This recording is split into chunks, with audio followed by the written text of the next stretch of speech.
no sé quién la asesore. Definitivamente ella también debe venir mucho de su estructura. Pero pues ahí te das cuenta por qué los judíos son lo que son, compadre. Sí salió bien parada de todo esta situación, la verdad. Es admirable la científica y me encanta. Cuando menos públicamente, o sea. Se mama en las mañaneras, güey. Que no sé si seguirles llamando así. Y ojo, a mí me vale madre todo este pedo. Digo, no me vale madre, no soy ajeno, pero solo estoy hablando de ella. Sí. Estoy hablando de ella. Me parece preparada, aterrizada, congruente. Un poco siento que si te le pones entre ceja y ceja, qué miedo. Siento que es un poco como yo en el sentido de resentida, o sea, de no vengativa, pero creo que si se la haces, se la pagas, yeah. Se ve ese perfil de una mujer que me da mucho gusto que sea mexicana, güey. Nomás me gusta mucho nuestra presidenta. Sí, como nuestra primera presidenta me emboló. Como figura política y como, o sea, estoy de acuerdo con todo lo que dices y sí es un estilo de político que... Obviamente está Palpatine ahí atrás. Pero... Si bien puedes estar de acuerdo o no con Morena y con todo lo demás que rodea su partido político, analizándolo a ella. Sácala. Como jugadora de FIFA, sí que es una gran... Como política incluso. O sea, viste que ahora... Como AMLO también era el mejor político de la historia Era un estilo diferente, ¿no? Era lo sabe todo. AMLO es el fenómeno político moderno junto con Pepe Mujica, Bukele. Que parte de un entendimiento popular. Un entendimiento digo, que le costó muchísimos años desarrollar. A Claudia veo que llegó a un estilo, pero de una manera quizá un poco más robótica, más planeado, más premeditado. Sistematizada. Que te hace admirar también esa capacidad de llevar un diseño a esos niveles. Sistematizada, sí. Es pues triste sería también. Porque porque después en el juego de la política sí vienen golpes duros de la línea 2 y esas. Creo que el manejo de crisis siempre va a estar relacionado a la función pública, güey. Ves, por ejemplo, Cuomo, el gobernador de Nueva York, güey, no lo terminan de perdonar, güey, por el manejo de la COVID, güey. Hay movimientos que recaen a veces no nos damos cuenta lo crucial y la magnitud que tiene ser Arnold Schwarzenegger cuando era gobernador de California, lo dice en su libro, güey. O sea, los incendios forestales, ya los ves, las regulaciones climáticas, cómo de pronto recaen en ti, güey, porque quítale de allá, de este fondo, para que le pongas acá. Sí. O sea, el que te compren tu visión fue muy cabrón, porque él habla justamente de que primero la rechazan. Él habla, ¿a qué te refieres? Arnold Schwarzenegger en su libro, dentro de todo lo que cuenta, que es una gran pues autobiografía, si se le puede llamar así. Me la regaló Bandido y lo leí en los aeropuertos. Me lo aventé muy rápido el libro, no está tan grande.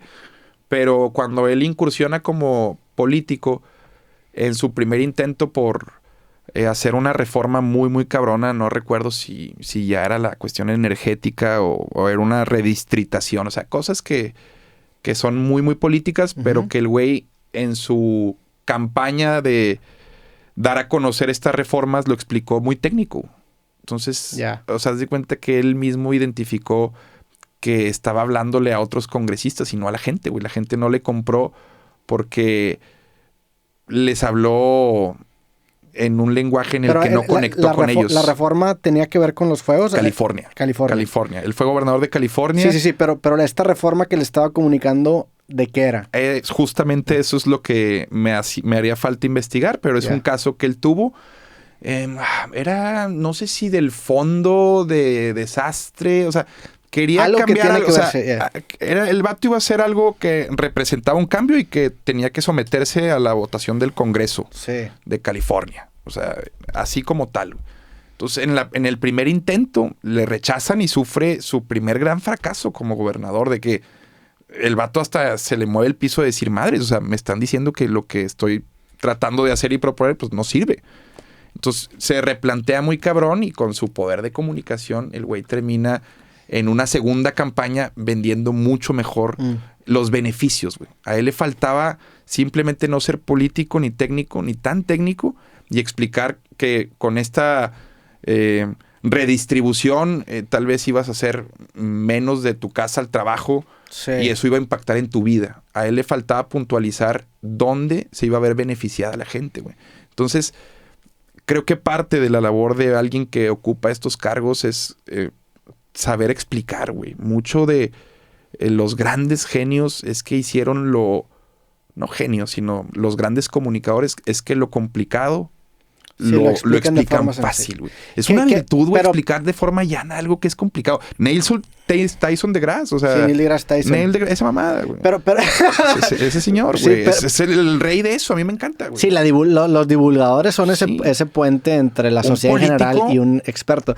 El problema es que también muchas veces en esa divulgación de temas complicados se pierde mucha información y se instrumentalizan para abanderar, en el ámbito 100% político. Sí, por eso los científicos odian a todo el mundo. En Estados Unidos, pues venimos de unas elecciones en donde la discusión a nivel redes sociales se trivializó entre gente woke y gente no woke. Muy polarizado. Y pues el no wokeismo acabó arrasando completamente, pero la discusión era esa. Cuando menos en podcast, que ves los números de Trump yendo a Rogan, está Kamala Harris yendo a Call Her Daddy. Sí. Ese es el nivel de discusión en internet sobre el tema político para la masa, ¿no? Para la gran mayoría de gente que consume. Claro, no puedes pretender que todos lo analicen igual, ¿no? Y porque es lo más sencillo para entrar, ¿no?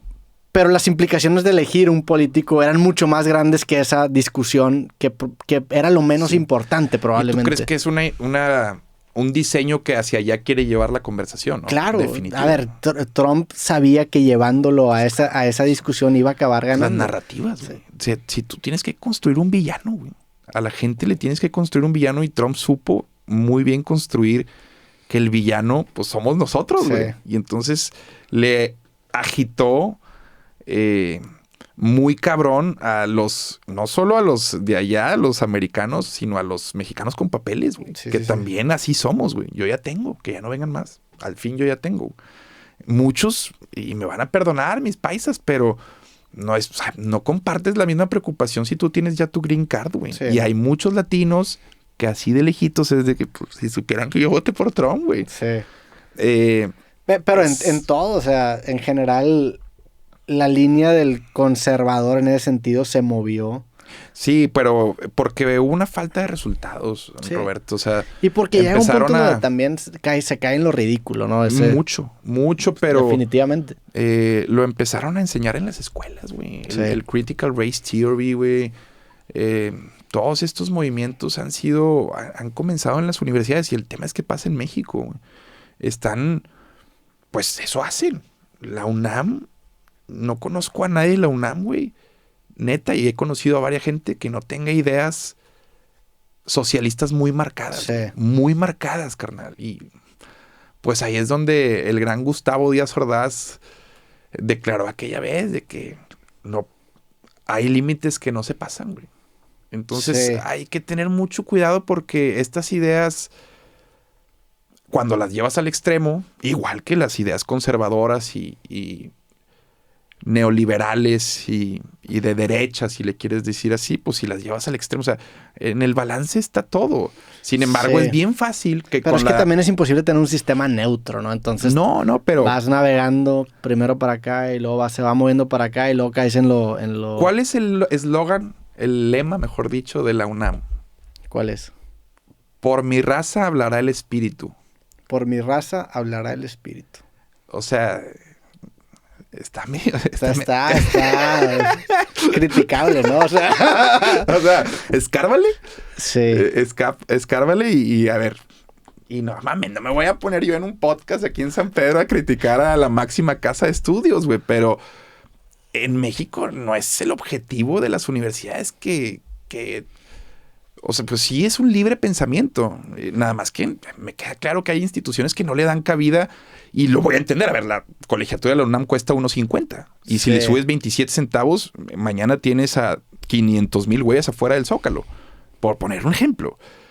Y a ver, los mejores ingenieros, arquitectos, pero a ver, abogados son de la UNAM. Esa agenda, esa intención, ¿de dónde crees que sale? No sé, pero después escuchas también a economistas del ITAM que, amén del dominio que tienen de sus temas, es hacia dónde quieres llevar esos temas. Y en México, así como en Estados Unidos, se ha polarizado tanto que yo empecé a percibir, por ejemplo, que ya los demócratas y los republicanos en verdad se odian. Sí. Antes, claro. Cuando yo crecí, y sí me he puesto a contrastar opiniones con quienes todavía tienen más edad que yo y les gustan estos temas, demócratas y republicanos, a pesar de si ganaba uno u otro, trataban, su ideal era construir un mejor país, güey. Hoy ya ves a los gringos echando unas pinches maromas. ¿Para qué? Para ganar el poder, güey. Porque ya se dieron cuenta que es mucha la distancia ideológica. Mucha, cabrón. También porque polarizar a una sociedad la vuelve mucho más manipulable, o sea... Sí, pero al mismo tiempo la agitas, güey. A ver, ve lo que pasa, yo no lo estoy defendiendo. Simplemente entiendes el interés de tener una sociedad dividida, porque una sociedad dividida implica en también una caricaturización de la persona contraria que sobresimplifica el problema y es mucho más sencillo venderle soluciones, soluciones fáciles de que él es el enemigo, todos estos carnales tienen la culpa y vuelves a la gente mucho más manipulable. Y esto es cíclico, le puedes vender más cosas, güey, o sea, entre más... Es cíclico también, carnal, porque siempre se ha vivido esto, güey. En la época de el Holocausto, el botón que apretó el pintor austriaco tenía que ver con la agitación de agitar a la clase media que se sentía despojada. Tú ves la película del Demoledor en los 90s, a dónde se va Sylvester Stallone, a las pinches drenajes en donde está una sociedad olvidada. Desde siempre se viene hablando de esta brecha no solo ideológica, sino de los perseguidos y los privilegiados. O sea, siempre ha existido esta conciencia de clase. Bueno, se ha trabajado todavía más, pero al mismo tiempo el hacer conciencia de estas dos ideologías tan encontradas, pues es bien difícil coexistir como sociedad armónicamente, carnal. Nos enojan, nos quieren enojados, güey. No sé quiénes, pero quieren enojados, güey. Les funcionamos más. Pues es que se vuelve un acercamiento incluso de un ente que le podemos llamar el algoritmo que conviene más que tenga una audiencia así. O sea, ¿Tú no crees que es como lo de Thanos? Porque también la radicalización está intermediada por redes sociales, que las interacciones de redes sociales tienden a ser explosivas.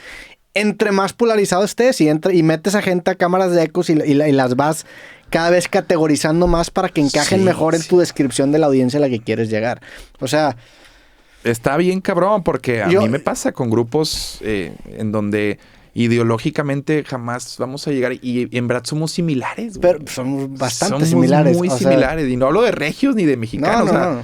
Las personas solo pues estamos construidos de acuerdo al contexto, influenciados por lo que creo que más nos conviene. Y se magnifican las diferencias. O sea, magnificar las diferencias. Lo que acaba dividiendo es magnificar las diferencias. Puedes estar 99% de acuerdo con un carnal. Si te enfocas en el 1%, van a ser opuestos. Pero ¿no explotarías esa narrativa si tu contexto le favoreciera explotarla? O sea, seamos honestos. Yo por eso nunca me enemisto con nadie, porque entiendo bajo el contexto mío que a mí me funciona ser más así, güey. Desde una perspectiva egoísta, pues claro.